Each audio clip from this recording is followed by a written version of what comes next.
Punjabi medium ਰਾਹੀਂ political science ਦੇ ਵਿਸ਼ੇ ਦਾ ਅਧਿਐਨ ਕਰ ਰਹੇ ਸਾਰੇ ਵਿਦਿਆਰਥੀਆਂ ਦਾ ਮੈਂ doctor Joginder Singh, head department of political science, Akal degree college Mastuana ਸਾਹਿਬ, ਜ਼ਿਲ੍ਹਾ ਸੰਗਰੂਰ ਸਵਾਗਤ ਕਰਦਾ ਹਾਂ। ਡੀਅਰ ਸਟੂਡੈਂਟਸ, ਸਾਡੇ ਅੱਜ ਦੇ ਇਸ ਲੈਕਚਰ ਦਾ ਵਿਸ਼ਾ ਰਹੇਗਾ ਪ੍ਰਭੂ ਸੱਤਾ ਦੀਆਂ ਵਿਸ਼ੇਸ਼ਤਾਵਾਂ। ਇਹ ਜਿਹੜੇ ਔਖੇ ਕੁਐਸਚਨ ਨੇ ਪੋਲੀਟੀਕਲ ਸਾਇੰਸ ਦੇ, ਉਹਨਾਂ ਦੇ ਵਿੱਚੋਂ ਇੱਕ ਮੰਨਿਆ ਜਾਂਦਾ ਹੈ। ਪ੍ਰਭੂ ਸੱਤਾ ਦੀਆਂ ਵਿਸ਼ੇਸ਼ਤਾਵਾਂ, ਸ਼ਬਦਾਵਲੀ ਕਾਫੀ ਔਖੀ ਹੈ ਇਸ ਦੀ। ਪ੍ਰਭੂ ਸੱਤਾ ਦਾ ਕਨਸੈਪਟ ਕਾਨੂੰਨੀ ਤੌਰ 'ਤੇ ਕਿਵੇਂ ਇਸ ਨੂੰ ਮਾਨਤਾ ਮਿਲੀ, ਅਸੀਂ ਇਸ ਤੋਂ ਪਹਿਲੇ ਇੱਕ ਲੈਕਚਰ ਦੇ ਵਿੱਚ ਡਿਸਕਸ ਕੀਤਾ ਸੀ ਕਿ ਪਹਿਲਾਂ ਸਟੇਟ ਦੀ ਇੱਕ ਸਪੈਸ਼ਲ ਪਾਵਰ, ਇੱਕ ਸੁਪਰ ਪਾਵਰ ਹੋਣ ਦੀ ਗੱਲ ਤਾਂ ਕੀਤੀ ਜਾਂਦੀ ਸੀ ਅਰਸਤੂ ਦੀਆਂ ਰਚਨਾਵਾਂ ਦੇ ਵਿੱਚ ਵੀ, ਰੋਮਨ ਲਾਇਰਸ ਦੀਆਂ ਰਚਨਾਵਾਂ ਦੇ ਵਿੱਚ ਵੀ, ਪਰੰਤੂ ਇੱਕ ਰਾਜ ਆਪਣੇ ਖੇਤਰ ਦੇ ਵਿੱਚ ਸੁਪਰੀਮ ਹੈ, ਕੋਈ ਹੋਰ ਦਖਲ ਅੰਦਾਜ਼ੀ ਕਰ ਹੀ ਨਹੀਂ ਸਕਦਾ। ਇਹ ਜਿਹੜਾ ਕਨਸੈਪਟ ਹੈ ਇਸ ਨੂੰ ਅਜੇ ਤੱਕ ਮਾਨਤਾ ਨਹੀਂ ਮਿਲੀ ਸੀ। ਇਸ ਲਈ ਖਾਸ ਕਰਕੇ ਜਿਹੜੇ ਧਾਰਮਿਕ ਮੁਖੀ ਨੇ 16ਵੀਂ 17ਵੀਂ ਸਦੀ ਦੇ ਵਿੱਚ ਜਿਹੜੇ ਧਾਰਮਿਕ ਮੁਖੀ ਸੀ ਉਹ ਕਲੇਮ ਕਰਦੇ ਸੀ ਕਿ ਸਾਡੇ ਧਰਮ ਦੇ ਜਿੰਨੇ ਖੇਤਰ ਨੇ ਉਹਨਾਂ ਸਾਰਿਆਂ 'ਤੇ ਸਾਡੇ ਅਕੋਰਡਿੰਗ ਸ਼ਾਸਨ ਪ੍ਰਬੰਧ ਹੋਣਾ ਚਾਹੀਦਾ ਹੈ। ਫਿਰ ਜਦੋਂ ਅੰਗਰੇਜ਼ਾਂ ਦਾ ਧਰਮ ਦੋ ਹਿੱਸਿਆਂ 'ਚ ਵੰਡਿਆ ਗਿਆ, ਕ੍ਰਿਸਚੈਨਿਟੀ ਪ੍ਰੋਟੈਸਟੈਂਟ ਅਤੇ ਕੈਥੋਲਿਕ ਧਰਮ ਦੇ ਵਿੱਚ ਵੰਡਿਆ ਗਿਆ, ਦੋ ਸ਼ਾਖਾਵਾਂ ਦੇ ਵਿੱਚ ਵੰਡਿਆ ਗਿਆ, ਤਾਂ ਉਹਨਾਂ ਦੇ ਆਪਸੀ ਲੜਾਈ ਝਗੜੇ ਹੋਰ ਬਹੁਤ ਵੱਧ ਗਏ ਧਰਮ ਦੇ ਆਧਾਰ 'ਤੇ। ਫਿਰ ਇਸ ਸਮੇਂ ਦੇ ਹਾਲਾਤ ਦੇ ਦੌਰਾਨ ਬੜੇ ਯੁੱਧ ਹੋਏ। 17ਵੀਂ ਸਦੀ ਦੇ ਵਿੱਚ ਇੱਕ 80 ਸਾਲਾ ਯੁੱਧ ਹੋਇਆ, ਇੱਕ 30 ਸਾਲਾ ਯੁੱਧ ਹੋਇਆ। ਇਹਨਾਂ ਯੁੱਧਾਂ ਤੋਂ ਫਿਰ ਤੰਗ ਆ ਕੇ ਇੱਕ ਫਰਾਂਸੀਸੀ ਵਿਦਵਾਨ ਸੀ ਜੀਨ ਬੋਦਨ, ਉਹਨੇ ਸਿਧਾਂਤ ਦਿੱਤਾ 1576 ਈਸਵੀ ਦੇ ਵਿੱਚ ਕਿ ਇੱਕ ਸਟੇਟ ਦੇ ਅੰਦਰ ਸਟੇਟ ਹੀ ਸੁਪਰੀਮ ਹੁੰਦੀ ਹੈ, ਕੋਈ ਹੋਰ ਬਾਹਰੀ ਤਾਕਤ ਨੂੰ ਉਹਦੇ ਅੰਦਰ ਕੋਈ ਦਖਲ ਅੰਦਾਜ਼ੀ ਨਹੀਂ ਕਰਨੀ ਚਾਹੀਦੀ। ਇਹ ਸਿਰਫ ਸਿਧਾਂਤ ਸੀ, ਇਸ ਨੂੰ ਪ੍ਰੈਕਟੀਕਲ ਸ਼ੇਪ ਦਿੱਤੀ, ਇਸ ਨੂੰ ਕਾਨੂੰਨੀ ਸ਼ੇਪ ਦਿੱਤੀ। ਇਹ ਜਿਹੜੇ ਯੁੱਧ ਹੋਏ ਨੇ ਇਹਨਾਂ ਨੂੰ ਖਤਮ ਕਰਨ ਦੇ ਲਈ ਦੋ ਸੰਧੀਆਂ ਹੋਈਆਂ ਸੀ, ਜੁੜਵਾਂ ਸੰਧੀਆਂ ਹੋਈਆਂ ਸੀ ਦੋ, ਜਿਨ੍ਹਾਂ ਨੂੰ ਵੈਸਟਫੇਲੀਅਨ ਸੰਧੀਆਂ ਕਿਹਾ ਜਾਂਦਾ। ਵੈਸਟਫੇਲੀਅਨ ਜਰਮਨ ਦਾ ਇੱਕ ਇਲਾਕਾ ਸੀ, ਉੱਥੇ ਇਹ ਸੰਧੀਆਂ ਹੋਈਆਂ ਸੀ। ਵੈਸਟਫੇਲੀਅਨ ਸੰਧੀਆਂ 1648 ਈਸਵੀ ਦੇ ਵਿੱਚ ਹੋਈਆਂ। ਉਹਨਾਂ ਨੇ ਕਾਨੂੰਨੀ ਤੌਰ 'ਤੇ ਰਿਕੋਗਨਾਈਜ਼ ਕੀਤਾ ਕਿ ਹਰ ਕੌਮ ਨੂੰ ਆਪਣੇ ਉੱਤੇ ਆਪਣੇ ਤਰੀਕੇ ਨਾਲ ਸ਼ਾਸਨ ਕਰਨ ਦਾ ਹੱਕ ਆ। ਦੂਸਰੇ ਜਿਹੜੇ ਫੋਰਸਿਸ ਨੇ, ਚਾਹੇ ਉਹ ਦੂਸਰੇ ਸਟੇਟਸ ਹੋਣ, ਉਹ ਵੀ ਦਖਲਅੰਦਾਜ਼ੀ ਨਹੀਂ ਕਰ ਸਕਦੇ ਕਿਸੇ ਰਾਜ ਦੇ ਅੰਦਰੂਨੀ ਮਾਮਲਿਆਂ 'ਚ, ਚਾਹੇ ਕੋਈ ਧਾਰਮਿਕ ਮੁਖੀ ਹੋਣ, ਉਹ ਵੀ ਕਿਸੇ ਰਾਜ ਦੇ ਅੰਦਰੂਨੀ ਮਾਮਲਿਆਂ 'ਚ ਦਖਲਅੰਦਾਜ਼ੀ ਨਹੀਂ ਕਰ ਸਕਦੇ। ਇਸ ਤਰ੍ਹਾਂ ਜਿਹੜਾ ਸੋਵਰਨਟੀ ਦਾ ਕਨਸੈਪਟ ਹੈ, ਇਸ ਨੂੰ ਵੈਸਟਫੇਲੀਅਨ ਸਿਸਟਮ ਦੀ, ਵੈਸਟਫੇਲੀਅਨ ਟ੍ਰੀਟੀਜ਼ ਦੀ ਦੇਣ ਕਿਹਾ ਜਾਂਦਾ ਹੈ। ਜੇ ਅਸੀਂ ਇਸ ਇਤਿਹਾਸ ਨੂੰ ਯਾਦ ਰੱਖਾਂਗੇ ਤਾਂ ਸਾਨੂੰ ਇਹਨਾਂ ਜਿਹੜੇ ਔਖੇ ਸ਼ਬਦ ਨੇ ਇਹਨਾਂ ਨੂੰ ਸਮਝਣਾ ਸੌਖਾ ਰਹੇਗਾ। ਪਹਿਲੀ ਵਿਸ਼ੇਸ਼ਤਾ ਕਹੀ ਜਾਂਦੀ ਹੈ ਪ੍ਰਭੂ ਸੱਤਾ ਦੀ ਨਿਰੰਕੁਸ਼ਤਾ। ਕਿਹਾ ਜਾਂਦਾ ਕਿ ਇਹ ਨਿਰੰਕੁਸ਼ ਹੁੰਦੀ ਹੈ, ਇਹਦੇ 'ਤੇ ਕੋਈ ਅੰਕੁਸ਼ ਨਹੀਂ ਹੁੰਦਾ, ਇਹਦੇ 'ਤੇ ਕੋਈ ਰੋਕ ਨਹੀਂ ਹੁੰਦੀ। ਇਹ ਪਾਵਰ ਅਸੀਂ ਕਹਿ ਸਕਦੇ ਹਾਂ ਅਨਲਿਮਿਟਿਡ ਹੁੰਦੀ ਹੈ, ਕੋਈ ਸੀਮਾ ਨਹੀਂ ਇਹਦੀ ਹੁੰਦੀ। ਰਾਜ ਦੇ ਅੰਦਰ ਕੋਈ ਐਸੀ ਸ਼ਕਤੀ ਨਹੀਂ ਹੁੰਦੀ ਜੋ ਰਾਜ ਨੂੰ ਰੋਕ ਸਕੇ, ਜੋ ਰਾਜ ਤੋਂ ਉੱਪਰ ਹੁੰਦੀ ਹੈ। ਰਾਜ ਦੇ ਬਾਹਰ ਐਸੀ ਕੋਈ ਸ਼ਕਤੀ ਨਹੀਂ ਹੁੰਦੀ ਜਿਹੜੀ ਰਾਜ ਨੂੰ ਕੁਝ ਕਰਨ ਵਾਸਤੇ ਕੰਪੈਲ ਕਰ ਸਕੇ। ਉਸ ਮਾਮਲੇ ਦੇ ਵਿੱਚ ਵੀ ਰਾਜ ਦੂਸਰੀਆਂ ਸ਼ਕਤੀਆਂ ਤੋਂ ਇੰਡੀਪੈਂਡੈਂਟ ਹੁੰਦਾ ਹੈ। ਅੰਦਰੂਨੀ ਨਿਰਣਾ ਨਿਰਮਾਣ ਦੇ ਵਿੱਚ, ਦੂਸਰੇ ਰਾਜਾਂ ਨਾਲ ਆਪਣੇ ਸੰਬੰਧਾਂ ਦੇ ਵਿੱਚ, ਦੋਨੇ ਖੇਤਰਾਂ ਦੇ ਵਿੱਚ, ਇੰਟਰਨਲ ਮੈਟਰਸ ਦੇ ਵਿੱਚ ਅਤੇ ਐਕਸਟਰਨਲ ਮੈਟਰਸ ਦੇ ਵਿੱਚ ਰਾਜ ਪੂਰੀ ਤਰ੍ਹਾਂ ਸੁਤੰਤਰ ਹੁੰਦਾ ਹੈ ਪ੍ਰਭੂ ਸੱਤਾ ਦੇ ਸਿਧਾਂਤ ਦੇ ਅਕੋਰਡਿੰਗ। ਹੁਣ ਇੱਥੋਂ ਸਾਨੂੰ ਪਤਾ ਲੱਗਦਾ ਹੈ ਕਿ ਇਸ ਦੀ ਹਿਸਟਰੀ ਦਾ ਕੀ ਮਹੱਤਵ ਹੈ, ਕਿਸ ਸਮੇਂ ਦੇ ਦੌਰਾਨ ਇਹ ਜਿਹੜਾ ਪ੍ਰਭੂ ਸੱਤਾ ਦਾ ਕਨਸੈਪਟ ਸੀ ਇਹ ਡਿਵੈਲਪ ਹੋਇਆ, ਇਸ ਨੂੰ ਕਾਨੂੰਨੀ ਮਾਨਤਾ ਮਿਲੀ। ਕਿਉਂਕਿ ਹਰ ਰਾਜ ਕੋਈ ਧਰਮ ਦੇ ਨਾਂ 'ਤੇ, ਕੋਈ ਨੈਸ਼ਨੈਲਿਟੀ ਦੇ ਨਾਂ 'ਤੇ ਦੂਸਰੇ ਰਾਜਾਂ ਦੇ ਵਿੱਚ ਦਖਲਅੰਦਾਜ਼ੀ ਕਰਦਾ ਰਹਿੰਦਾ ਸੀ, ਵਿਸ਼ੇਸ਼ ਕਰਕੇ ਧਰਮ ਦੇ ਨਾਮ 'ਤੇ। ਉਸ ਸਮੇਂ ਦੇ ਦੌਰਾਨ ਇਹ ਕਨਸੈਪਟ ਪਹਿਲਾਂ ਇੱਕ ਸਿਧਾਂਤ ਦੇ ਤੌਰ 'ਤੇ ਪੈਦਾ ਹੋਇਆ 16ਵੀਂ ਸਦੀ ਦੇ ਵਿੱਚ। 17ਵੀਂ ਸਦੀ ਦੇ ਵਿੱਚ ਇਸ ਨੂੰ ਕਾਨੂੰਨੀ ਮਾਨਤਾ ਮਿਲੀ ਵੈਸਟਫੇਲੀਅਨ ਸੰਧੀਆਂ ਦੇ ਥਰੂ। ਪ੍ਰਭੂ ਸੱਤਾ ਦੀ ਜਿਹੜੀ ਇਹ ਐਬਸੋਲੂਟਨੈਸ ਦੀ ਵਿਸ਼ੇਸ਼ਤਾ, ਇਸ ਦਾ ਵਰਣਨ ਕਰਦੇ ਨੇ ਪ੍ਰੋਫੈਸਰ ਗਿਲਕ੍ਰਿਸਟ। ਉਹ ਕਹਿੰਦੇ ਨੇ ਕਿ ਰਾਜ ਦੀ ਪ੍ਰਭੂ ਸੱਤਾ ਨਿਰੰਕੁਸ਼ ਅਤੇ ਅਸੀਮਿਤ ਹੁੰਦੀ ਹੈ, ਇਸ ਦੀ ਕੋਈ ਸੀਮਾ ਨਹੀਂ ਹੁੰਦੀ। ਜੇਕਰ ਇਸ ਦੇ ਵਿੱਚ ਇਹ ਤੱਤ ਨਹੀਂ ਹੋਣਗੇ ਤਾਂ ਫਿਰ ਉਸ ਬੋਡੀ ਨੂੰ ਅਸੀਂ ਰਾਜ ਨਹੀਂ ਕਹਿ ਸਕਦੇ। ਇਹ ਲੋਕਾਂ ਦਾ ਕੋਈ ਗਰੁੱਪ, ਸਮੂਹ ਜਾਂ ਝੁੰਡ ਹੋ ਸਕਦਾ ਹੈ, ਪਰ ਇਸ ਨੂੰ ਸਟੇਟ ਨਹੀਂ ਕਿਹਾ ਜਾ ਸਕਦਾ। ਸਟੇਟ ਦੇ ਕੋਲ ਐਸੀ ਪਾਵਰ ਹੋਵੇਗੀ ਜਿਹੜੀ ਅਨਲਿਮਿਟਿਡ ਹੋਵੇਗੀ। ਪਰ ਅਨਲਿਮਿਟਿਡ ਅਸੀਂ ਪ੍ਰੈਕਟੀਕਲੀ ਦੇਖਦੇ ਹਾਂ ਕੁਝ ਵੀ ਨਹੀਂ ਹੁੰਦਾ। ਕੋਈ ਵੀ ਰਾਜਾ ਜਿੰਨਾ ਮਰਜ਼ੀ ਕਿਸੇ ਕੋਲ ਸ਼ਕਤੀ ਹੋਵੇ, ਤਾਕਤ ਹੋਵੇ, ਕਦੇ ਵੀ ਉਹ ਨਿਰੰਕੁਸ਼ ਨਹੀਂ ਹੋ ਸਕਦਾ। ਸਿਧਾਂਤ ਦੇ ਤੌਰ 'ਤੇ ਹੋ ਸਕਦਾ ਹੈ ਕਿ ਕਾਨੂੰਨੀ ਤੌਰ 'ਤੇ ਹੈ, ਪਰ ਪ੍ਰੈਕਟੀਕਲੀ ਵਿਵਹਾਰਕ ਤੌਰ 'ਤੇ ਪ੍ਰਭੂ ਸੱਤਾ ਨਿਰੰਕੁਸ਼ ਨਹੀਂ ਹੁੰਦੀ। ਕਿਉਂਕਿ ਰਾਜ ਦੀ ਪ੍ਰਭੂ ਸੱਤਾ ਦੀ ਵਰਤੋਂ ਆਮ ਜਿਹੜੇ ਮੋਰਟਲ ਬੀਇੰਗਸ ਨੇ, ਆਮ ਲੋਕ ਨੇ, ਜਿਹੜੇ ਸਰਕਾਰ ਚਲਾਉਂਦੇ ਨੇ, ਉਹ ਕਰਦੇ ਨੇ ਅਤੇ ਆਮ ਲੋਕਾਂ ਲਈ ਹੀ ਕਾਨੂੰਨ ਬਣਾਉਂਦੇ ਨੇ। ਇਸ ਲਈ ਕਿਸੇ ਆਮ ਸਧਾਰਨ ਮਨੁੱਖ ਨੂੰ ਕੋਈ ਐਸੀ ਪਾਵਰ ਦੇਣੀ ਜਿਹੜੀ ਅਨਲਿਮਿਟਿਡ ਹੋਵੇ, ਉਹ ਕਿਸੇ ਪੱਖੋਂ ਵੀ ਠੀਕ ਨਹੀਂ ਹੈ। ਪਰ ਇਹ ਸਿਰਫ ਪ੍ਰੈਕਟੀਕਲ ਰੋਕ ਹੈ। ਸਿਧਾਂਤਕ ਤੌਰ ਤੇ ਜੇ ਗੱਲ ਕਰੀਏ, ਸਿਧਾਂਤਕ ਤੌਰ ਤੇ ਜਿਹੜੀ ਪ੍ਰਭੂ ਸੱਤਾ ਹੈ ਉਹ ਸੁਪਰੀਮ ਪਾਵਰ ਹੁੰਦੀ ਹੈ। ਸਟੇਟ ਦੀ ਜਿਹੜੀ ਵੀ ਬੋਡੀ ਸਟੇਟ ਸੋਵਰਨਟੀ ਦਾ ਇਸਤੇਮਾਲ ਕਰਦੀ ਹੈ, ਆਥੋਰਾਈਜ਼ਡ ਹੁੰਦੀ ਹੈ, ਉਹ ਆਪਣੇ ਆਪ ਦੇ ਵਿੱਚ ਸੁਪਰੀਮ ਹੁੰਦੀ ਹੈ। ਦੂਸਰੀ ਖਾਸੀਅਤ ਹੈ, ਵਿਸ਼ੇਸ਼ਤਾ ਹੈ ਪ੍ਰਭੂ ਸੱਤਾ ਦੇ ਸਿਧਾਂਤ ਦੀ ਸਰਵ ਵਿਆਪਕਤਾ। ਸਰਵ ਵਿਆਪਕਤਾ ਦਾ ਭਾਵ ਹੈ ਰਾਜ ਦੇ ਅੰਦਰ ਸਾਰੇ ਲੋਕ, ਸਾਰੀਆਂ ਸੰਸਥਾਵਾਂ, ਸਾਰੇ ਹੀ ਰਾਜ ਦੇ ਕੰਟਰੋਲ ਦੇ ਅਧੀਨ ਹੁੰਦੇ ਨੇ, ਕੋਈ ਵੀ ਉਸ ਤੋਂ ਬਾਹਰ ਨਹੀਂ ਹੁੰਦਾ। ਕੋਈ ਵਿਅਕਤੀ ਜਾਂ ਕੋਈ ਸੰਸਥਾ ਰਾਜ ਦੀ ਇਸ ਸਪੈਸ਼ਲ ਪਾਵਰ ਤੋਂ ਫ੍ਰੀ ਹੋਣ ਦਾ, ਆਜ਼ਾਦ ਹੋਣ ਦਾ ਦਾਅਵਾ ਨਹੀਂ ਕਰ ਸਕਦੀ। ਕੋਈ ਵਿਅਕਤੀ ਇਹ ਨਹੀਂ ਕਹਿ ਸਕਦਾ ਕਿ ਰਾਜ ਦਾ ਕਾਨੂੰਨ ਮੈਂ ਨਹੀਂ ਮੰਨਦਾ, ਮੇਰੇ ਤੇ ਲਾਗੂ ਨਹੀਂ ਹੁੰਦਾ। ਹਰ ਵਿਅਕਤੀ ਤੇ ਰਾਜ ਦਾ ਕਾਨੂੰਨ, ਹਰ ਸੰਸਥਾ ਤੇ ਰਾਜ ਦਾ ਕਾਨੂੰਨ ਲਾਗੂ ਹੁੰਦਾ ਹੈ ਤੇ ਹਰ ਕਿਸੇ ਨੂੰ ਇਸ ਨੂੰ ਫੋਲੋ ਕਰਨਾ ਪੈਂਦਾ ਹੈ। ਜੇ ਕਿਸੇ ਵਿਅਕਤੀ ਨੂੰ ਜਾਂ ਕਿਸੇ ਸੰਸਥਾ ਨੂੰ ਕਿਸੇ ਨਿਯਮ ਤੋਂ ਛੋਟ ਦਿੱਤੀ ਜਾਂਦੀ ਹੈ ਤਾਂ ਰਾਜ ਦੀ ਆਪਣੀ ਇੱਛਾ ਹੁੰਦੀ ਹੈ ਤੇ ਉਸ ਹੱਦ ਤੱਕ ਹੀ ਛੋਟ ਹੁੰਦੀ ਹੈ ਜਿਸ ਹੱਦ ਤੱਕ ਰਾਜ ਨੇ ਅਲਾਉ ਕੀਤਾ ਹੈ, ਤੇ ਕਦੇ ਵੀ ਉਸ ਛੋਟ ਨੂੰ ਰਾਜ ਵਾਪਸ ਵੀ ਲੈ ਸਕਦਾ ਹੈ। ਜਿਵੇਂ ਇਸ ਸਿਸਟਮ ਦੇ ਤਹਿਤ ਰਾਜਾਂ ਨੇ ਆਪਸ ਦੇ ਵਿੱਚ ਇੱਕ ਕੰਪਰੋਮਾਈਜ਼ ਦੇ ਤਹਿਤ ਡਿਪਲੋਮੈਟਿਕ ਇਮਿਊਨਿਟੀ ਦਿੰਦੇ ਨੇ ਰਾਜ, ਭਾਵ ਇੰਡੀਆ ਦੇ ਵਿੱਚ ਜਿਹੜੇ ਬ੍ਰਿਟੇਨ ਦੇ ਡਿਪਲੋਮੈਟ ਨੇ ਉਹਨਾਂ ਤੇ ਇੰਡੀਆ ਦਾ ਨਹੀਂ ਬ੍ਰਿਟੇਨ ਦਾ ਕਾਨੂੰਨ ਲਾਗੂ ਹੁੰਦਾ ਹੈ, ਤੇ ਬਦਲੇ ਦੇ ਵਿੱਚ ਜਿਹੜੇ ਇੰਡੀਅਨ ਡਿਪਲੋਮੈਟਸ ਬ੍ਰਿਟੇਨ ਦੇ ਵਿੱਚ ਨੇ ਉਹਨਾਂ ਤੇ ਇੰਡੀਆ ਦਾ ਕਾਨੂੰਨ ਲਾਗੂ ਹੁੰਦਾ ਹੈ, ਬ੍ਰਿਟੇਨ ਦਾ ਨਹੀਂ। ਇਸ ਤਰ੍ਹਾਂ ਉਹਨਾਂ ਦੇ ਖੇਤਰ 'ਚ ਸਾਡਾ ਕਾਨੂੰਨ, ਸਾਡੇ ਖੇਤਰ 'ਚ ਉਹਨਾਂ ਦਾ ਕਾਨੂੰਨ ਲਾਗੂ ਹੁੰਦਾ ਹੈ, ਪਰੰਤੂ ਇਹ ਸਿਰਫ ਆਪਸੀ ਅੰਡਰਸਟੈਂਡਿੰਗ 'ਤੇ ਆਧਾਰਿਤ ਹੈ। ਜਿਹੜੀ ਡਿਪਲੋਮੈਟਿਕ ਇਮਿਊਨਿਟੀ ਹੈ ਜਾਂ ਇਸ ਤਰ੍ਹਾਂ ਦੀ ਹੋਰ ਕੋਈ ਵੀ ਛੋਟ ਹੈ, ਅਦਰਵਾਈਜ਼ ਸਟੇਟ ਦੇ ਸਾਰੇ ਖੇਤਰ ਦੇ ਵਿੱਚ ਰਾਜ ਦੇ ਨਿਯਮ ਨੇ ਜਿਹੜੇ ਉਹ ਲਾਗੂ ਹੁੰਦੇ ਨੇ। ਤੀਸਰਾ ਵਿਸ਼ੇਸ਼ਤਾ ਕਹੀ ਜਾ ਸਕਦੀ ਹੈ ਅਨਿੱਖੜਤਾ। ਰਾਜ ਆਪਣੇ ਆਪ ਨੂੰ ਇਸ ਗੁਣ ਤੋਂ, ਪ੍ਰਭੂ ਸੱਤਾ ਤੋਂ ਵੱਖ ਨਹੀਂ ਕਰ ਸਕਦਾ। ਜੇਕਰ ਰਾਜ ਇਸ ਨੂੰ ਆਪਣੇ ਆਪ ਤੋਂ ਵੱਖ ਕਰ ਦਿੰਦਾ ਹੈ ਤਾਂ ਫਿਰ ਉਹ ਰਾਜ ਨਹੀਂ ਰਹੇਗਾ। ਇੱਕ ਅਮਰੀਕਨ ਵਿਦਵਾਨ ਹੋਏ ਨੇ ਫ੍ਰੈਂਸਿਸ ਲੀਬਰ, ਇਹ ਕਹਿੰਦੇ ਨੇ ਕਿ ਪ੍ਰਭੂ ਸੱਤਾ ਨੂੰ ਰਾਜ ਤੋਂ ਵੱਖ ਨਹੀਂ ਕੀਤਾ ਜਾ ਸਕਦਾ। ਜਿਵੇਂ ਇੱਕ ਦਰਖਤ ਆਪਣੇ ਪੁੰਗਰਨ ਦਾ ਅਧਿਕਾਰ, ਇੱਕ ਵਿਅਕਤੀ ਆਪਣੇ ਜੀਵਨ ਦਾ ਅਧਿਕਾਰ, ਆਪਣੀ ਪਰਸਨੈਲਿਟੀ ਦਾ ਅਧਿਕਾਰ ਸਵੈ ਨਾਸ਼ ਤੋਂ ਬਿਨਾਂ ਕਿਸੇ ਨੂੰ ਨਹੀਂ ਦੇ ਸਕਦਾ ਪਰ ਆਪਣੇ ਆਪ ਨੂੰ ਡਿਸਟਰੈਕਟ ਕਰਕੇ। ਉਸੇ ਤਰ੍ਹਾਂ ਰਾਜ ਵੀ ਆਪਣਾ ਪ੍ਰਭੂ ਸੱਤਾ ਦਾ ਜਿਹੜਾ ਅਧਿਕਾਰ ਹੈ ਆਪਣੇ ਆਪ ਤੋਂ ਵੱਖ ਨਹੀਂ ਕਰ ਸਕਦਾ। ਤੇ ਡਾਕਟਰ ਗਾਰਨਰ ਕਹਿੰਦੇ ਨੇ ਕਿ ਪ੍ਰਭੂ ਸੱਤਾ ਰਾਜ ਦੀ ਸਰਵਉੱਚ ਸ਼ਕਤੀ ਹੁੰਦੀ ਹੈ, ਇਹ ਇਸ ਦੇ ਜੀਵਨ ਦਾ ਲਾਜ਼ਮੀ ਤੱਤ ਹੈ, ਇਸ ਤੋਂ ਬਿਨਾਂ ਰਾਜ ਨਹੀਂ ਬਣ ਸਕਦਾ। ਤੇ ਜੇ ਰਾਜ ਕੋਈ ਪ੍ਰਭੂ ਸੱਤਾ ਨੂੰ ਛੱਡਦਾ ਹੈ ਤਾਂ it will be equal to suicide, ਆਪਣੀ ਖੁਦਕੁਸ਼ੀ ਕਰਨ ਦੇ, ਆਤਮ ਹੱਤਿਆ ਕਰਨ ਦੇ ਬਰਾਬਰ ਹੋਵੇਗਾ ਰਾਜ ਦੇ ਲਈ। ਭਾਵ ਜੇ ਰਾਜ ਪ੍ਰਭੂ ਸੱਤਾ ਨੂੰ ਛੱਡ ਦਿੰਦਾ ਹੈ ਤਾਂ ਰਾਜ ਦੇ ਤੌਰ 'ਤੇ ਉਹਦੀ ਡੈਥ ਹੋ ਜਾਂਦੀ ਹੈ, ਉਹ ਰਾਜ ਨਹੀਂ ਰਹੇਗਾ। ਇਸ ਤਰ੍ਹਾਂ ਵੱਖੋ ਵੱਖਰੇ ਜਿਹੜੇ ਫਿਲਾਸਫਰ ਵਿਦਵਾਨ ਹੋਏ ਨੇ ਉਹ ਇਸ ਚੀਜ਼ 'ਤੇ ਸਹਿਮਤ ਨੇ ਕਿ ਪ੍ਰਭੂ ਸੱਤਾ ਤੋਂ ਬਿਨਾਂ ਰਾਜ ਨਹੀਂ ਹੋ ਸਕਦਾ, ਪ੍ਰਭੂ ਸੱਤਾ ਨੂੰ ਰਾਜ ਆਪਣੇ ਆਪ ਤੋਂ ਵੱਖ ਨਹੀਂ ਕਰ ਸਕਦਾ। ਪਰ ਇਸ ਦਾ ਇਹ ਅਰਥ ਵੀ ਨਹੀਂ ਕਿ ਕੋਈ ਰਾਜ ਆਪਣਾ ਕੋਈ ਖੇਤਰ ਛੱਡ ਨਹੀਂ ਸਕਦਾ। ਕਈ ਵਾਰੀ ਦੋ ਰਾਜ ਆਪਸੀ ਸਮਝੌਤੇ ਦੇ ਤਹਿਤ ਕੋਈ ਪਿੰਡਾਂ ਦਾ ਬਟਵਾਰਾ, ਸ਼ਹਿਰਾਂ ਦਾ ਬਟਵਾਰਾ ਕਰ ਲੈਂਦੇ ਨੇ ਕਿ ਇਹ ਖੇਤਰ ਸਾਡੇ ਵਾਲੇ ਤੁਹਾਡੇ ਵਾਲੇ ਪਾਸੇ ਆ ਰਹੇ ਨੇ, ਤੁਸੀਂ ਲੈ ਲਓ, ਤੁਸੀਂ ਆਪਣੇ ਖੇਤਰ ਸਾਨੂੰ ਦੇ ਦਿਓ। ਇਸ ਤਰ੍ਹਾਂ ਰਾਜ ਕਰ ਸਕਦੇ ਨੇ। ਉਸ ਖੇਤਰ 'ਤੇ ਫਿਰ ਦੂਸਰੇ ਰਾਜ ਦੀ ਪ੍ਰਭੂ ਸੱਤਾ ਜਿਹੜੀ ਉਹ ਇੰਪੋਜ਼ ਹੋ ਜਾਂਦੀ ਹੈ। ਤੇ ਨਾ ਹੀ ਕਿਸੇ ਰਾਜੇ ਦੀ ਮੌਤ ਤੋਂ ਪਿੱਛੋਂ ਜਾਂ ਰਾਜੇ ਨੂੰ ਗੱਦੀ ਤੋਂ ਉਤਾਰਨ ਦੇ ਨਾਲ ਪ੍ਰੋਫੈਸਰ ਗਿਲਕ੍ਰਿਸਟ ਕਹਿੰਦੇ ਨੇ ਕਿ ਪ੍ਰਭੂ ਸੱਤਾ ਦਾ ਅੰਤ ਹੁੰਦਾ ਹੈ। ਇਸ ਦੇ ਨਾਲ ਸਿਰਫ ਸਰਕਾਰ ਦੀ ਤਬਦੀਲੀ ਤਾਂ ਹੁੰਦੀ ਹੈ ਰਾਜੇ ਦੀ ਮੌਤ ਤੋਂ ਬਾਅਦ ਜਾਂ ਸਰਕਾਰ ਨੂੰ ਗੱਦੀ ਤੋਂ ਉਤਾਰੇ ਜਾਣ ਤੋਂ ਬਾਅਦ, ਪਰ ਪ੍ਰਭੂ ਸੱਤਾ ਉਹ ਬਣੀ ਰਹਿੰਦੀ ਹੈ। ਚੌਥਾ ਗੁਣ ਹੈ ਪ੍ਰਭੂ ਸੱਤਾ ਦਾ, ਇਹ ਸਦੀਵੀ ਹੁੰਦੀ ਹੈ, ਪਰਮਾਨੈਂਸ ਦਾ ਗੁਣ ਹੈ। ਸਰਕਾਰ ਦੇ ਬਦਲਣ ਦੇ ਨਾਲ ਜਾਂ ਰਾਜੇ ਦੀ ਡੈਥ ਦੇ ਨਾਲ ਇਸ ਦੀ ਡੈਥ ਨਹੀਂ ਹੁੰਦੀ। ਡਾਕਟਰ ਗਾਰਨਰ ਕਹਿੰਦੇ ਨੇ it does not cease with the death or temporary disposition of a particular bearer or the reorganisation of the state but shift immediately to a new beer.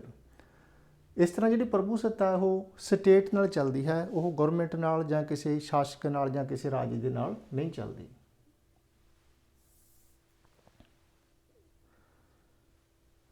ਜਿੰਨਾ ਚਿਰ ਕਿਸੇ ਰਾਜ ਦੀ ਹੋਂਦ ਰਹਿੰਦੀ ਹੈ ਉਹਨਾਂ ਚਿਰ ਇਹ ਰਹਿੰਦੀ ਹੈ, ਇਸ ਲਈ ਇਸ ਨੂੰ ਸਦੀਵੀ ਕਿਹਾ ਜਾਂਦਾ ਹੈ। ਜਦੋਂ ਰਾਜ ਹੀ ਖਤਮ ਹੋ ਗਿਆ ਫਿਰ ਪ੍ਰਭੂ ਸੱਤਾ ਵੀ ਖਤਮ ਹੋ ਜਾਂਦੀ ਹੈ। ਇਸ ਲਈ ਪ੍ਰੋਫੈਸਰ ਗਿਲਕ੍ਰਿਸਟ ਕਹਿੰਦੇ ਨੇ ਕਿ ਰਾਜ ਦੀ ਪ੍ਰਭੂ ਸੱਤਾ ਉਸੇ ਤਰ੍ਹਾਂ ਸਦੀਵੀ ਹੈ ਜਿਸ ਤਰ੍ਹਾਂ ਰਾਜ ਦੀ ਪ੍ਰਭੂ ਸੱਤਾ ਦੀ ਸਮਾਪਤੀ ਦਾ ਅਰਥ ਹੈ ਰਾਜ ਦਾ ਅੰਤ, ਤੇ ਰਾਜ ਦੇ ਅੰਤ ਦਾ ਅਰਥ ਹੈ ਪ੍ਰਭੂ ਸੱਤਾ ਦਾ ਅੰਤ। ਦੋਵੇਂ ਇੱਕ ਦੂਸਰੇ ਦੇ ਨਾਲ ਜੁੜੇ ਹੋਏ ਨੇ, ਇੱਕ ਤੋਂ ਬਿਨਾਂ ਦੋਵੇਂ ਸਰਵਾਈਵ ਨਹੀਂ ਕਰ ਸਕਦੇ। ਪੰਜਵੀਂ ਵਿਸ਼ੇਸ਼ਤਾ ਹੈ ਅਖੰਡਤਾ। ਪ੍ਰਭੂ ਸੱਤਾ ਅਖੰਡ ਹੁੰਦੀ ਹੈ, ਭਾਵ ਅਵੰਡ ਹੁੰਦੀ ਹੈ। ਇਹ ਵੰਡੀ ਨਹੀਂ ਜਾ ਸਕਦੀ, ਇਸ ਦੇ ਹਿੱਸੇ ਟੁਕੜੇ ਨਹੀਂ ਕੀਤੇ ਜਾ ਸਕਦੇ। ਜੇ ਪ੍ਰਭੂ ਸੱਤਾ ਵੰਡੀ ਜਾਂਦੀ ਹੈ ਤਾਂ ਰਾਜ ਵੀ ਵੰਡਿਆ ਜਾਂਦਾ ਹੈ। ਜਿਵੇਂ ਅਸੀਂ ਹਾਫ ਟਰਾਈਐਂਗਲ ਦੀ ਗੱਲ ਨਹੀਂ ਕਰ ਸਕਦੇ, ਅਸੀਂ ਕਹਿੰਦੇ ਹਾਂ ਕਿ ਇੱਕ ਟਰਾਈਐਂਗਲ ਹੈ, ਇਸ ਨੂੰ ਅਸੀਂ ਹਾਫ ਨਹੀਂ ਕਰ ਸਕਦੇ। ਜੇ ਅਸੀਂ ਹਾਫ ਕਰਾਂਗੇ ਤਾਂ ਇਹ ਦੋ ਟਰਾਈਐਂਗਲ ਬਣ ਜਾਣਗੇ। ਇਸੇ ਤਰ੍ਹਾਂ ਰਾਜ ਦੇ ਵਿੱਚ ਸੁਪਰੀਮ ਪਾਵਰ ਹੈ ਜਿਹੜੀ, ਉਹ ਪ੍ਰਭੂ ਸੱਤਾ ਹੈ ਜਿਹੜੀ, ਵੰਡੀ ਨਹੀਂ ਜਾ ਸਕਦੀ। ਜੇ ਵੰਡੀ ਜਾਂਦੀ ਹੈ ਤਾਂ ਦੋ ਸਟੇਟਸ ਹੋਂਦ ਦੇ ਵਿੱਚ ਆ ਜਾਂਦੀਆਂ ਨੇ। ਇੱਕ ਰਾਜ ਦੇ ਵਿੱਚ ਪ੍ਰਭੂ ਸੱਤਾ ਇੱਕੋ ਰਹਿੰਦੀ ਹੈ। ਜੇ ਪ੍ਰਭੂ ਸੱਤਾ ਦੀ ਵੰਡ ਹੋਵੇਗੀ ਤਾਂ ਰਾਜ ਦੀ ਵੀ ਵੰਡ ਹੋਵੇਗੀ। ਪਰ ਰਾਜ ਦੀਆਂ ਜਿਹੜੀਆਂ ਸ਼ਕਤੀਆਂ ਨੇ, ਜਿਵੇਂ ਕਾਨੂੰਨ ਬਣਾਉਣ ਦੀ ਸ਼ਕਤੀ, ਕਾਨੂੰਨ ਲਾਗੂ ਕਰਨ ਦੀ ਸ਼ਕਤੀ, ਕਾਨੂੰਨ ਦੀ ਵਿਆਖਿਆ ਕਰਨ ਦੀ ਸ਼ਕਤੀ, ਉਹ ਵੱਖੋ ਵੱਖਰੇ ਜਿਹੜੇ ਔਰਗਨਸ ਹੁੰਦੇ ਨੇ ਗੌਰਮੈਂਟ ਦੇ, ਉਹਨਾਂ ਦੇ ਵਿੱਚ ਵੰਡੀਆਂ ਜਾ ਸਕਦੀਆਂ ਨੇ। ਜਾਂ ਕਿਸੇ ਸੰਘੀ ਰਾਜ ਦੇ ਵਿੱਚ, ਜਿਵੇਂ ਭਾਰਤ ਇੱਕ ਸੰਘੀ ਰਾਜ ਹੈ, ਇੱਥੇ ਰਾਜਾਂ ਦੀਆਂ ਸਰਕਾਰਾਂ ਉੱਤੇ ਕੇਂਦਰ ਦੀ ਸਰਕਾਰ ਦੇ ਵਿੱਚ ਜ਼ਿੰਮੇਵਾਰੀਆਂ ਅਤੇ ਸ਼ਕਤੀਆਂ ਦੀ ਵੰਡ ਕੀਤੀ ਹੋਈ ਹੈ। ਜਿਵੇਂ ਇੱਕ ਸਿੱਧੀ ਜਿਹੀ ਅਸੀਂ ਐਗਜ਼ਾਮਪਲ ਲਈਏ, ਫੌਜ ਦਾ ਵਿਸ਼ਾ ਕੇਂਦਰ ਸਰਕਾਰ ਕੋਲ ਹੈ, ਪੁਲਿਸ ਦਾ ਵਿਸ਼ਾ ਰਾਜ ਸਰਕਾਰਾਂ ਕੋਲ ਹੈ। ਜ਼ਿੰਮੇਵਾਰੀਆਂ ਦੀ ਵੰਡ ਹੈ, ਅਥਾਰਟੀ ਦੀ ਵੰਡ ਹੈ, ਸ਼ਕਤੀ ਦੀ ਵੰਡ ਹੈ, ਪਰ ਇਸ ਨੂੰ ਸੋਵਰੇਨਟੀ ਦੀ ਵੰਡ, ਪ੍ਰਭੂ ਸੱਤਾ ਦੀ ਵੰਡ ਨਹੀਂ ਕਿਹਾ ਜਾ ਸਕਦਾ। ਪ੍ਰਭੂ ਸੱਤਾ ਦਾ ਇੱਕ ਗੁਣ ਹੈ ਕਿ ਇਹ ਅਵੰਡ ਹੁੰਦੀ ਹੈ। ਇਸ ਦੀ ਵੰਡ ਦਾ ਮਤਲਬ ਹੈ ਰਾਜ ਦੀ ਵੰਡ। ਛੇਵਾਂ ਗੁਣ ਹੈ ਪ੍ਰਭੂ ਸੱਤਾ ਦਾ ਮੌਲਿਕਤਾ। ਇੱਥੇ ਵੀ ਸਾਨੂੰ ਇਸ ਦੀ ਇਤਿਹਾਸ ਤੋਂ ਜਾਣੂ ਹੋਣਾ ਪਵੇਗਾ ਥੋੜ੍ਹਾ ਜਿਹਾ। ਪ੍ਰਭੂ ਸੱਤਾ ਬਾਰੇ ਕਿਹਾ ਜਾਂਦਾ ਹੈ ਕਿ ਇਹ ਰਾਜ ਦਾ ਮੌਲਿਕ ਗੁਣ ਹੈ। ਰਾਜ ਨੂੰ ਨਾ ਤਾਂ ਕਿਸੇ ਸੰਸਥਾ ਨੇ ਦਿੱਤੀ ਹੈ, ਨਾ ਦੈਵੀ ਸ਼ਕਤੀ ਨੇ ਦਿੱਤੀ ਹੈ। ਪ੍ਰਭੂ ਸੱਤਾ ਮੌਲਿਕ ਦੇ ਰੂਪ ਦੇ ਵਿੱਚ ਹੀ ਰਾਜ ਦੀ ਹੁੰਦੀ ਹੈ। ਜੇ ਕਿਸੇ ਹੋਰ ਸੰਸਥਾ ਨੇ ਰਾਜ ਨੂੰ ਇਹ ਗੁਣ ਦਿੱਤਾ ਹੋਵੇਗਾ ਤਾਂ ਉਹ ਸੰਸਥਾ ਫਿਰ ਸੁਪਰੀਮ ਹੋ ਜਾਵੇਗੀ, ਅਤੇ ਜਦੋਂ ਉਹ ਸੁਪਰੀਮ ਹੋ ਗਈ ਤਾਂ ਫਿਰ ਉਹ ਰਾਜ ਬਣੇਗੀ। ਜਿਸ ਸੰਸਥਾ ਦੀ ਅਸੀਂ ਗੱਲ ਕਰ ਰਹੇ ਹਾਂ ਉਹ ਰਾਜ ਨਹੀਂ ਬਣੇਗਾ। ਇਹ ਸਾਰੇ ਜਿਹੜੇ ਇਹਦੇ ਫੀਚਰਸ ਨੇ, ਇਹ ਕਿੱਥੋਂ ਘੜੇ ਗਏ ਨੇ? ਉਸ ਸਮੇਂ ਦੇ ਹਾਲਾਤ ਤੋਂ ਘੜੇ ਗਏ ਨੇ, ਜਦੋਂ ਪ੍ਰਭੂ ਸੱਤਾ ਦੇ ਕਨਸੈਪਟ ਦਾ ਪਹਿਲਾਂ ਸਿਧਾਂਤਕ ਤੌਰ 'ਤੇ, ਫਿਰ ਕਾਨੂੰਨੀ ਤੌਰ 'ਤੇ ਜਨਮ ਹੋਇਆ। ਕਿਉਂਕਿ ਜਿਹੜੇ ਪੋਪ ਜਾਂ ਜਿਹੜੇ ਪਾਦਰੀ ਲੋਕ ਨੇ ਕ੍ਰਿਸਚਨ ਧਰਮ ਦੇ, ਉਹ ਕੀ ਕਲੇਮ ਕਰਦੇ ਸੀ ਮੱਧ ਯੁੱਗ ਦੇ ਵਿੱਚ? ਉਹ ਕਹਿੰਦੇ ਸੀ ਗॉड ਜਾਂ ਪਰਮਾਤਮਾ ਨੇ ਆਪਣੀਆਂ ਸਾਰੀਆਂ ਜਿਹੜੀਆਂ ਪਾਵਰਸ ਨੇ ਉਹ ਪੋਪ ਨੂੰ ਦਿੱਤੀਆਂ ਨੇ, ਧਾਰਮਿਕ ਮੁਖੀ ਨੂੰ ਦਿੱਤੀਆਂ ਨੇ। ਧਾਰਮਿਕ ਮੁਖੀ ਨੇ ਅਧਿਆਤਮਿਕ ਸ਼ਕਤੀਆਂ, ਧਾਰਮਿਕ ਸ਼ਕਤੀਆਂ ਆਪਣੇ ਕੋਲ ਰੱਖ ਕੇ ਜਿਹੜੀਆਂ ਰਾਜ ਪ੍ਰਬੰਧ ਦੀਆਂ ਸ਼ਕਤੀਆਂ ਨੇ ਉਹ ਰਾਜੇ ਨੂੰ ਸੌਂਪ ਦਿੱਤੀਆਂ ਨੇ, ਕਿੰਗ ਨੂੰ ਸੌਂਪ ਦਿੱਤੀਆਂ ਨੇ। ਇਸ ਤਰ੍ਹਾਂ ਇਸ ਹਾਇਰਾਰਕੀ ਦੇ ਵਿੱਚ ਪਰਮਾਤਮਾ ਦੇ ਪੋਪ ਨੇੜੇ ਹੈ, ਕਿੰਗ ਹੈ ਜਿਹੜਾ ਇਹ ਦੂਸਰੇ ਨੰਬਰ 'ਤੇ ਆਉਂਦਾ ਹੈ, ਪੋਪ ਪਹਿਲੇ ਨੰਬਰ 'ਤੇ ਆਉਂਦਾ ਹੈ। ਇਸ ਲਈ ਕਿੰਗ ਜਾਂ ਰਾਜਾ ਸੁਪਰੀਮ ਨਹੀਂ ਹੋ ਸਕਦਾ, ਉਸ ਨੂੰ ਪੋਪ ਦੇ ਅਧੀਨ ਰਹਿਣਾ ਪਵੇਗਾ, ਕਿਉਂਕਿ ਸੁਪਰੀਮ ਪਾਵਰ ਪਰਮਾਤਮਾ ਨੇ ਪੋਪ ਨੂੰ ਦਿੱਤੀ ਹੈ, ਪੋਪ ਨੇ ਅੱਗੇ ਕਿੰਗ ਨੂੰ ਦਿੱਤੀ ਹੈ। ਬਟ ਇਹ ਜਿਹੜਾ ਪ੍ਰਭੂ ਸੱਤਾ ਦਾ ਕਨਸੈਪਟ ਹੈ, ਇੱਕ ਤਰ੍ਹਾਂ ਦਾ ਇਸ ਮੱਧਯੁਗੀ ਸੋਚ ਦੇ ਖਿਲਾਫ ਰਿਵੋਲਟ ਸੀ। ਇਸ ਲਈ ਇਹਦੇ ਵਿੱਚ ਜੀਨ ਬੋਧਨ ਹੋਰਾਂ ਨੇ ਇਹ ਵੀ ਗੁਣ ਇਸ ਦਾ ਦੱਸਿਆ ਕਿ ਪ੍ਰਭੂ ਸੱਤਾ ਦੇ ਵਿੱਚ ਓਰੀਜਨੈਲਿਟੀ ਹੁੰਦੀ ਹੈ, ਮੌਲਿਕਤਾ ਹੁੰਦੀ ਹੈ। ਮੌਲਿਕ ਤੌਰ 'ਤੇ ਇਹ ਸਟੇਟ ਦੀ ਹੁੰਦੀ ਹੈ। ਕਿਸੇ ਹੋਰ ਸੰਸਥਾ, ਵਿਅਕਤੀ ਜਾਂ ਦੈਵੀ ਸ਼ਕਤੀ ਦਾ ਇਹਦੇ ਵਿੱਚ ਕੋਈ ਰੋਲ ਨਹੀਂ ਹੁੰਦਾ। ਸੱਤਵੀਂ ਵਿਸ਼ੇਸ਼ਤਾ ਹੈ ਪ੍ਰਭੂ ਸੱਤਾ ਦੀ ਇਕਾਂਤਰਤਾ ਜਾਂ ਨਿਵੇਕਲਾਪਨ, ਐਕਸਕਲੂਸਿਵਨੈਸ। ਨਿਵੇਕਲਾਪਨ ਦਾ ਭਾਵ ਹੈ ਕਿ ਪ੍ਰਭੂ ਸੱਤਾ ਕੇਵਲ ਤੇ ਕੇਵਲ ਰਾਜ ਕੋਲ ਹੀ ਹੋ ਸਕਦੀ ਹੈ, ਕਿਸੇ ਹੋਰ ਸੰਸਥਾ ਦੇ ਕੋਲ ਨਹੀਂ ਹੋ ਸਕਦੀ। ਪ੍ਰਭੂ ਸੱਤਾ ਤੇ ਰਾਜ ਦਾ ਏਕਾ ਅਧਿਕਾਰ ਹੈ, ਮੋਨੋਪੋਲੀ ਹੈ ਸਟੇਟ ਦੀ ਪ੍ਰਭੂ ਸੱਤਾ 'ਤੇ। ਜਿਵੇਂ ਇੱਕ ਮਿਆਨ ਦੇ ਵਿੱਚ ਦੋ ਤਲਵਾਰਾਂ ਨਹੀਂ ਹੋ ਸਕਦੀਆਂ, ਇੱਕ ਸਟੇਟ ਦੇ ਵਿੱਚ ਕਿਸੇ ਦੋ ਬਾਡੀਜ਼ ਕੋਲ ਸੋਵਰੇਨਟੀ ਨਹੀਂ ਹੋ ਸਕਦੀ। ਨਾ ਸਟੇਟ ਦੇ ਵਿੱਚ ਹੋ ਸਕਦੀ ਹੈ, ਨਾ ਜਿਹੜੀਆਂ ਸੁਪਰਾ ਨੈਸ਼ਨਲ ਪਾਵਰਸ ਨੇ, ਰਾਜ ਤੋਂ ਵੱਡੀਆਂ ਪਾਵਰਸ ਨੇ, ਅੰਤਰਰਾਸ਼ਟਰੀ ਸੰਗਠਨ ਨੇ, ਚਾਹੇ ਉਹ ਗਲੋਬਲ ਲੈਵਲ ਦੇ ਕਿਉਂ ਨਾ ਹੋਣ, ਜਿਵੇਂ ਯੂਨਾਈਟਿਡ ਨੇਸ਼ਨਸ, ਉਹਨਾਂ ਕੋਲ ਵੀ ਪ੍ਰਭੂ ਸੱਤਾ ਨਹੀਂ ਹੈ। ਜੇ ਯੂਨਾਈਟਿਡ ਨੇਸ਼ਨ ਸੋਵਰਨ ਬਣ ਜਾਂਦਾ ਹੈ ਤਾਂ ਰਾਜਾਂ ਦੀ ਸੋਵਰਨਟੀ, ਰਾਜਾਂ ਦੀ ਪ੍ਰਭੂ ਸੱਤਾ ਖਤਮ ਹੋ ਜਾਵੇਗੀ। ਇਸ ਤਰ੍ਹਾਂ ਰਾਜਾਂ ਦਾ ਏਕਾਧਿਕਾਰ ਹੈ, ਨਾ ਰਾਜਾਂ ਤੋਂ ਕੋਈ ਛੋਟਾ ਸੰਗਠਨ, ਨਾ ਰਾਜ ਤੋਂ ਕੋਈ ਵੱਡਾ ਸੰਗਠਨ, ਅੰਤਰਰਾਸ਼ਟਰੀ ਸੰਗਠਨ, ਕਿਸੇ ਕੋਲ ਵੀ ਪ੍ਰਭੂ ਸੱਤਾ ਦਾ ਗੁਣ ਨਹੀਂ ਹੋ ਸਕਦਾ। ਡਾਕਟਰ ਗਾਰਨਰ ਕਹਿੰਦੇ ਨੇ ਕਿ ਨਿਵੇਕਲਾਪਨ ਤੋਂ ਭਾਵ ਹੈ ਉਹ ਗੁਣ ਜਿਸ ਦੇ ਸਦਕਾ ਰਾਜ ਵਿੱਚ ਕੇਵਲ ਇੱਕ ਹੀ ਸਰਵਉੱਚ ਸ਼ਕਤੀ ਹੋ ਸਕਦੀ ਹੈ, ਜਿਹੜੀ ਕਿ ਇਸ ਦੇ ਸਾਰੇ ਵਾਸੀਆਂ 'ਤੇ ਆਗਿਆ ਪਾਲਣ ਕਰਵਾਉਣ ਦੀ ਕਾਨੂੰਨੀ ਤੌਰ 'ਤੇ ਹੱਕਦਾਰ ਹੁੰਦੀ ਹੈ। ਕਈ ਵਾਰੀ ਰਾਜ ਦੇ ਕਿਸੇ ਭਾਗ ਦੇ ਵਿੱਚ ਗੈਰ ਕਾਨੂੰਨੀ ਤੌਰ ਤੇ ਕੋਈ ਚੋਰ ਉਚਕਿਆਂ ਦਾ ਗਰੋਹ, ਕੋਈ ਡਾਕੂਆਂ ਦਾ ਗਰੋਹ ਹੋ ਸਕਦਾ ਲੋਕਾਂ ਤੋਂ ਆਪਣੇ ਆਦੇਸ਼ਾਂ ਦੀ ਪਾਲਣਾ ਕਰਵਾਉਂਦਾ ਹੋਵੇ, ਪਰ ਕਾਨੂੰਨੀ ਤੌਰ ਤੇ ਇਹ ਅਧਿਕਾਰ ਸਿਰਫ ਤੇ ਸਿਰਫ ਸਟੇਟ ਕੋਲ ਹੀ ਹੁੰਦਾ ਹੈ।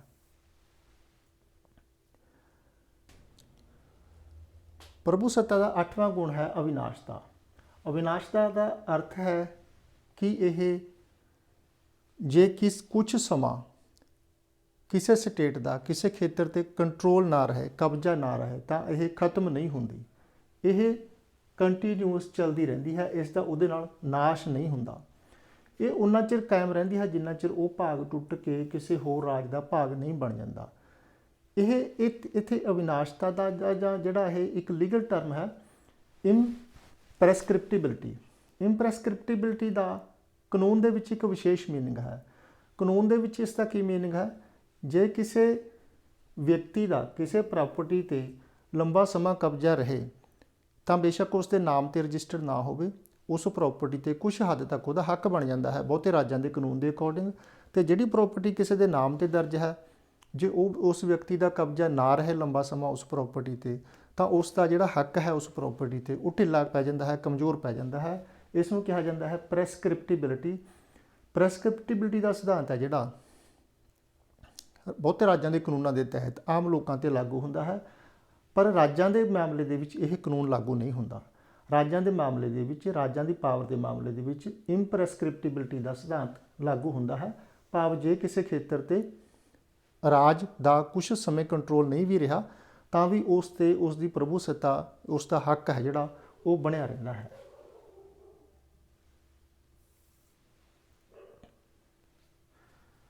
ਇਹਨਾਂ ਸਾਰੀਆਂ ਵਿਸ਼ੇਸ਼ਤਾਵਾਂ ਨੂੰ ਪੜ੍ਹਨ ਤੋਂ ਬਾਅਦ ਅਸੀਂ ਸਿੱਟਾ ਕੱਢ ਸਕਦੇ ਹਾਂ ਕਿ ਪ੍ਰਭੂ ਸੱਤਾ ਰਾਜ ਦੀ ਉਹ ਸਰਵਉੱਚ ਸ਼ਕਤੀ ਹੈ ਜੋ ਰਾਜ ਤੋਂ ਬਿਨਾਂ ਕਿਸੇ ਹੋਰ ਸੰਸਥਾ ਕੋਲ ਨਹੀਂ ਹੋ ਸਕਦੀ, ਅਤੇ ਪ੍ਰਭੂ ਸੱਤਾ ਤੋਂ ਬਿਨਾਂ ਰਾਜ ਨਹੀਂ ਹੋ ਸਕਦਾ। ਦੋਵੇਂ ਇੱਕ ਦੂਸਰੇ ਦੇ ਕੰਪਲੀਮੈਂਟਰੀ ਨੇ। ਭਾਵੇਂ ਪ੍ਰਭੂ ਸੱਤਾ ਦੇ ਸਿਧਾਂਤ ਦੀ ਅਕਸਰ ਆਲੋਚਨਾ ਕੀਤੀ ਜਾਂਦੀ ਹੈ ਕਿ ਇਹ ਅਨਲਿਮਿਟਡ ਨਹੀਂ ਹੋ ਸਕਦੀ, ਇਹ ਅਸੀਮਿਤ ਨਹੀਂ ਹੋ ਸਕਦੀ, ਇਹ ਨਹੀਂ ਹੋ ਸਕਦਾ, ਪਰੰਤੂ ਇਹ ਅਵੰਡ ਨਹੀਂ ਹੋ ਸਕਦੀ। ਪਰ ਆਮ ਕਰਕੇ ਜਿਹੜੀ ਇਹ ਆਲੋਚਨਾ ਉਹ ਉਦੋਂ ਵੈਲਿਡ ਹੈ ਜਦੋਂ ਅਸੀਂ ਪ੍ਰਭੂ ਸੱਤਾ ਨੂੰ ਸ਼ਕਤੀ ਦੇ ਨਾਲ ਮਿਲਾਨ ਕਰਦੇ ਹਾਂ। ਜਦੋਂ ਉਸ ਨੂੰ ਅਸੀਂ ਸ਼ਕਤੀ ਸਮਝਣ ਲੱਗ ਜਾਂਦੇ ਹਾਂ ਤਾਂ ਸਾਨੂੰ ਉਸ ਦੇ ਵਿੱਚ ਇਹ ਕਮੀਆਂ ਨਜ਼ਰ ਆਉਂਦੀਆਂ ਹਨ। ਜੇ ਅਸੀਂ ਇਸ ਚੀਜ਼ ਨੂੰ ਧਿਆਨ 'ਚ ਰੱਖੀਏ ਕਿ ਪ੍ਰਭੂ ਸੱਤਾ ਸ਼ਕਤੀ ਤੋਂ ਡਿਫਰੈਂਟ ਹੈ, ਪ੍ਰਭੂ ਸੱਤਾ ਸੁਪਰੀਮ ਪਾਵਰ ਹੈ, ਤਾਂ ਉਹ ਸਾਰੀਆਂ ਜਿਹੜੀਆਂ ਆਲੋਚਨਾਵਾਂ ਨੇ ਉਹ ਸਾਨੂੰ ਗਲਤ ਦਿਖਾਈ ਦਿੰਦੀਆਂ ਨੇ। ਪ੍ਰਭੂ ਸੱਤਾ ਸ਼ਕਤੀ ਨਹੀਂ ਹੈ, ਇਹ ਸਰਵ ਉੱਚ ਸ਼ਕਤੀ ਹੈ, ਤੇ ਸਰਵ ਉੱਚਾ ਜਿਹੜਾ ਉਹ ਇੱਕ ਹੀ ਹੋ ਸਕਦਾ। ਜਿਹੜੀਆਂ ਸੰਯੁਕਤ ਰਾਸ਼ਟਰ ਵਰਗੀਆਂ ਸੰਸਥਾਵਾਂ ਨੇ, ਜਿਹੜੀਆਂ ਗਲੋਬਲ ਅਫੇਅਰਸ ਨੂੰ ਇਸ ਸਮੇਂ ਸ਼ਾਂਤੀਪੂਰਵਕ ਮਾਹੌਲ ਬਣਾਉਣ ਦੇ ਲਈ ਕਾਰਜ ਕਰ ਰਹੀਆਂ ਨੇ, ਜਿਸ ਨੂੰ ਅਸੀਂ ਸਾਰੀ ਦੁਨੀਆ ਦੇ ਰਾਜਾਂ ਦੀ ਪੰਚਾਇਤ ਕਹਿ ਸਕਦੇ ਹਾਂ, ਉਹ ਵੀ ਰਾਜਾਂ ਦੀ ਪ੍ਰਭੂ ਸੱਤਾ ਨੂੰ ਆਪਣੇ ਚਾਰਟਰ ਦੇ ਵਿੱਚ ਰਿਕੋਗਨਾਈਜ਼ ਕਰਦੀਆਂ ਹਨ। ਇਸ ਤਰ੍ਹਾਂ ਇਹ ਜਿਹੜੀ ਪ੍ਰਭੂ ਸੱਤਾ ਹੈ ਇਹ ਰਾਜ ਦਾ ਇੱਕ ਵਿਲੱਖਣ ਤੱਤ ਹੈ। ਬਹੁਤ ਪੁਰਾਣੇ ਸਮੇਂ ਦੇ ਵਿੱਚ ਰਾਜਾਂ ਨੂੰ ਸੁਪਰੀਮ ਨਹੀਂ ਸੀ ਸਮਝਿਆ ਜਾਂਦਾ। ਯੂਰਪ ਦੇ ਵਿੱਚ ਰਾਜਾਂ ਨੂੰ ਧਾਰਮਿਕ ਮੁਖੀਆਂ ਦੇ ਅਧੀਨ ਸਮਝਿਆ ਜਾਂਦਾ ਸੀ।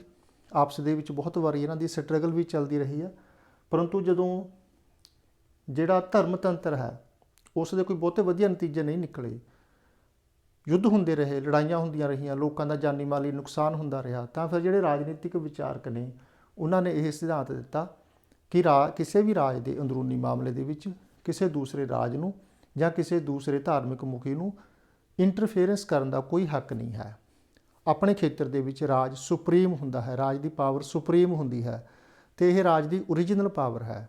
ਇਸ ਤਰ੍ਹਾਂ ਇਹ ਜਿਹੜਾ ਪ੍ਰਭੂ ਸੱਤਾ ਦਾ ਕੰਸੈਪਟ ਹੈ ਪਹਿਲਾਂ ਸਿਧਾਂਤਕ ਤੌਰ 'ਤੇ ਜੀਨ ਬੋਦਿਨ ਦੀਆਂ ਲਿਖਤਾਂ ਦੇ ਨਾਲ ਇਮਰਜ ਹੋਇਆ। ਉਸ ਤੋਂ ਬਾਅਦ ਜਦੋਂ ਲੰਬਾ ਸਮਾਂ ਯੂਰਪ ਯੁੱਧਾਂ ਦੇ ਵਿੱਚ ਉਲਝਿਆ ਰਿਹਾ 16ਵੀਂ ਸਦੀ ਦੇ ਵਿੱਚ ਅਤੇ 17ਵੀਂ ਸਦੀ ਤੱਕ, ਤਾਂ ਫਿਰ 1648 ਦੇ ਵਿੱਚ ਜਿਹੜੀਆਂ ਵੈਸਟਫੈਲੀਆ ਦੀਆਂ ਸੰਧੀਆਂ ਹੋਈਆਂ ਉਹਨਾਂ ਦੇ ਵਿੱਚ ਇਸ ਕਨਸੈਪਟ ਨੂੰ ਕਾਨੂੰਨੀ ਤੌਰ 'ਤੇ ਮਾਨਤਾ ਦਿੱਤੀ ਗਈ। ਅਤੇ ਅੱਜ ਦਾ ਜਿਹੜਾ ਦੁਨੀਆ ਹੈ, ਅੱਜ ਦਾ ਜਿਹੜਾ ਗਲੋਬਲ ਪੋਲੀਟੀਕਲ ਸਿਸਟਮ ਹੈ ਉਹ ਸਾਰਾ ਇਸੇ ਹੀ ਸਿਧਾਂਤ 'ਤੇ ਚੱਲਦਾ ਹੈ। ਸਾਰੀਆਂ ਜਿਹੜੀਆਂ ਅੰਤਰਰਾਸ਼ਟਰੀ ਸੰਸਥਾਵਾਂ ਨੇ ਉਹ ਰਾਜਾਂ ਦੀ ਸੋਵਰਨਟੀ ਨੂੰ, ਰਾਜਾਂ ਦੀ ਪ੍ਰਭੂ ਸੱਤਾ ਨੂੰ ਉਹ ਮਾਨਤਾ ਦਿੰਦੀਆਂ ਨੇ। ਚਾਹੇ ਕੋਈ ਰਾਜ ਕਿੰਨਾ ਹੀ ਛੋਟਾ ਕਿਉਂ ਨਾ ਹੋਵੇ, ਉਸ ਦੇ ਕੋਲ ਪ੍ਰਭੂ ਸੱਤਾ ਹੁੰਦੀ ਹੈ ਅਤੇ ਉਹਦੇ ਕੋਲ ਇਹ ਪ੍ਰਭੂ ਸੱਤਾ ਦੇ ਸਾਰੇ ਤੱਤ ਮੌਜੂਦ ਹੁੰਦੇ ਹਨ। ਇਹ ਸੀ ਪ੍ਰਭੂ ਸੱਤਾ ਦੇ ਸਿਧਾਂਤ ਦੀਆਂ ਮੁੱਖ ਵਿਸ਼ੇਸ਼ਤਾਵਾਂ। ਬਹੁਤ ਬਹੁਤ ਧੰਨਵਾਦ, ਸ਼ੁਕਰੀਆ।